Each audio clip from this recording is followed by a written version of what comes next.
আসসালামু আলাইকুম প্রিয় শিক্ষার্থীরা, আমাদের মেন্টরিক্সের পক্ষ থেকে তোমাদের জন্য ধারাবাহিকভাবে বাংলা ব্যাকরণের যে ক্লাসগুলো প্রোভাইড করা হচ্ছে, আজকে সেই ধারাবাহিকতায় সন্ধির লেকচার 2 নিয়ে তোমাদের সাথে হাজির হয়েছি। আমি মোশাররফ হোসেন, পড়াশোনা করছি চট্টগ্রাম বিশ্ববিদ্যালয়ে। আজকে আমাদের আলোচনার বিষয় হচ্ছে সন্ধি। গতকালকে লেকচার আমরা যা বলেছি, সন্ধি 3 প্রকার: বিসর্গ সন্ধি, ব্যঞ্জন সন্ধি এবং স্বরসন্ধি। গতকালকের ক্লাসে আমরা বিসর্গ সন্ধি আলোচনা করেছিলাম।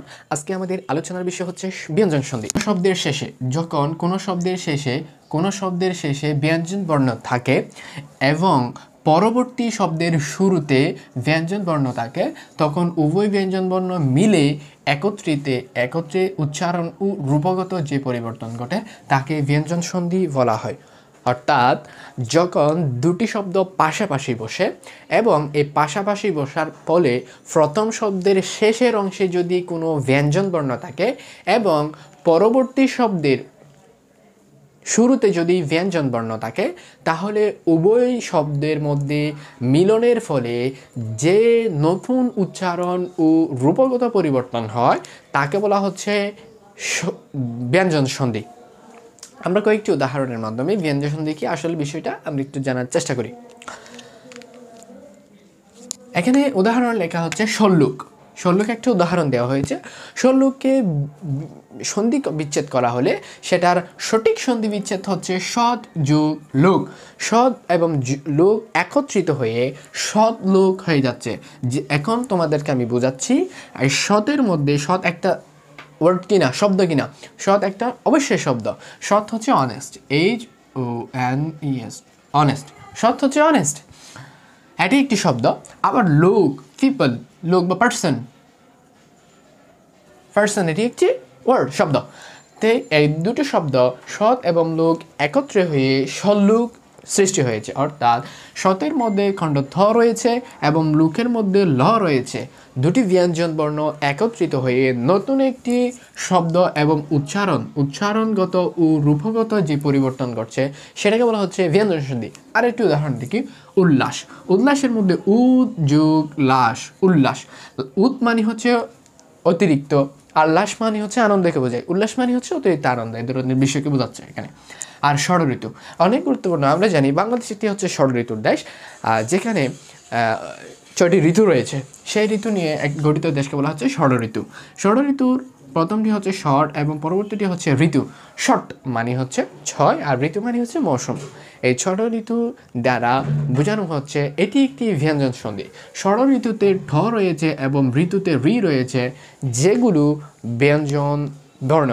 এই ব্যঞ্জন বর্ণ একত্রিত হয়ে যে নতুন একটি শব্দ গঠন করছে সেটাকে বলা হচ্ছে ব্যঞ্জন সন্ধি। উচ্চারণগত এবং রূপগত যে পরিবর্তন হচ্ছে সেই পরিবর্তনের ফলে নতুন যে শব্দের উৎপত্তি হচ্ছে সেটাকে বলা হচ্ছে ব্যঞ্জন সন্ধি। ব্যঞ্জন সন্ধি করার জন্য কিছু নিয়ম রয়েছে, সেই নিয়মগুলো আমরা এখন দেখবো ইনশাল্লাহ। কীভাবে আমরা এখানে তো আমরা ব্যঞ্জন সন্ধিগুলো আমরা সমাধান করতে পারি। কিভাবে আমরা ব্যঞ্জন সন্ধি আসলে, পরীক্ষায় ব্যঞ্জন সন্ধি আসলে সেগুলো আনসার করতে পারবো, সেগুলোর জন্য কয়েকটি নিয়ম রয়েছে।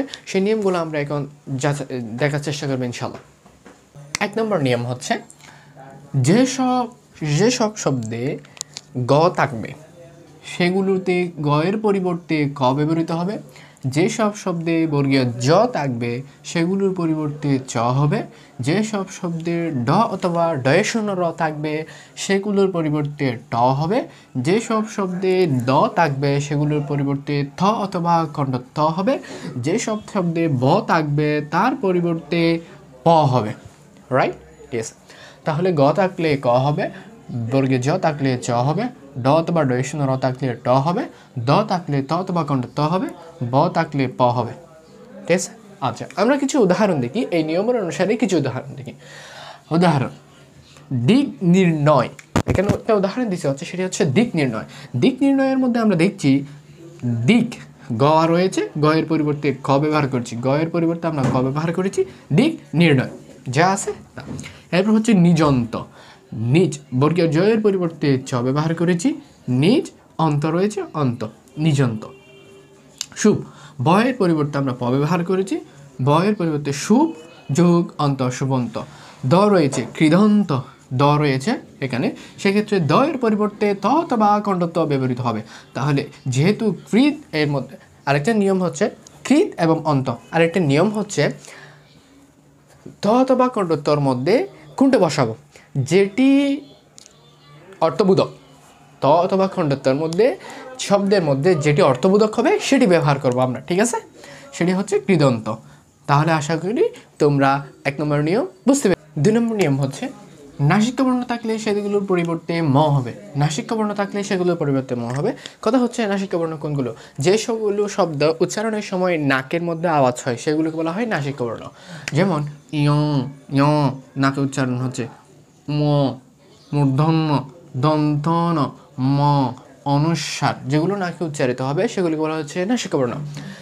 নাসিকা বর্ণ থাকলে সেগুলোর পরিবর্তে আমরা ম ব্যবহার করব, ঠিক আছে? এই 5টা শব্দ থাকলে সেগুলোর পরিবর্তে আমরা 5টা অক্ষর থাকলে সেগুলোর পরিবর্তে আমরা ম ব্যবহার করব। আচ্ছা, কিছু উদাহরণের মধ্যে আমরা এই রুলটি দেখে নিই। সঙ্গীত, সঙ্গীতের মধ্যে অনুস্বার রয়েছে, সেগুলো সেহেতু অনুস্বারের পরিবর্তে হবে ম, তাহলে সম যোগ গীত সঙ্গীত। এখানে কিন্নর রয়েছে, দন্তন্য রয়েছে, সেহেতু ম হবে কিম যোগ নর কিন্নর। অলঙ্কারের অলং রয়েছে, অনুস্বার রয়েছে, সেহেতু অলং যোগ কার অলঙ্কার। কিম্বুত, কিম্বুতের মধ্যে দন্তন্য রয়েছে, সেহেতু কিম বুত, ঠিক আছে? নম্বর নিয়ম হচ্ছে যুক্তবর্ণ থাকলে এর পরিবর্তে কণ্ঠত্ব আসবে, ঠিক আছে?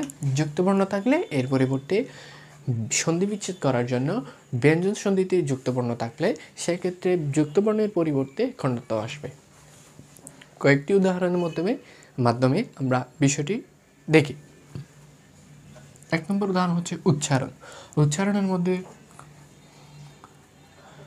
ছয় ছ আছে, সেহেতু ছয় ছ যেহেতু রয়েছে যুক্তবর্ণ, এর পরিবর্তে খণ্ডত্ব আসবে উচ্চারণ উচ্চারণ, ঠিক আছে?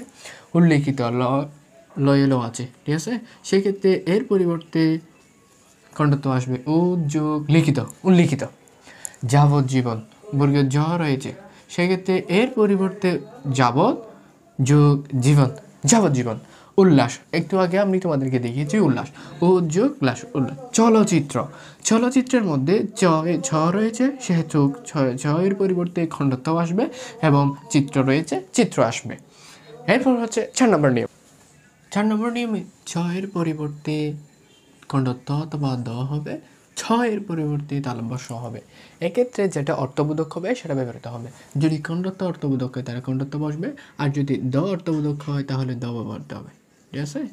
আচ্ছা, কিছু উদাহরণ দেখি আমরা।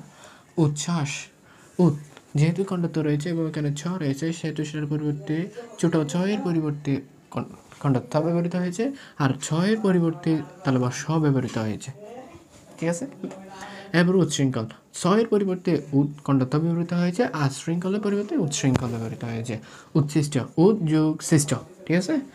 তৎশক্তি, যোগ শক্তি হচ্ছে তৎশক্তি। 5 নম্বর নিয়ম।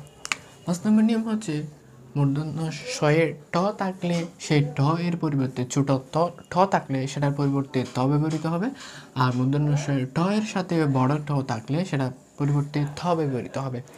উদাহরণ হচ্ছে কষ্ট, কষ্টের মধ্যে ছোট ট আছে, সেই ছোট ট এর পরিবর্তে ত ব্যবহৃত হবে, আর ষষ্ঠের মধ্যে বড় ট আছে, ঠ আছে, সেহেতু ঠ এর পরিবর্তে ট ব্যবহৃত হবে, ঠিক আছে?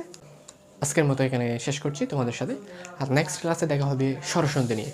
সাথে থাকো মোশাররফ ভাইয়ের সাথে, ইনশাল্লাহ আমি গুছিয়ে দিব তোমাদের বাংলা ব্যাকরণ পূর্ণাঙ্গ প্রস্তুতিকে। ধন্যবাদ সবাইকে।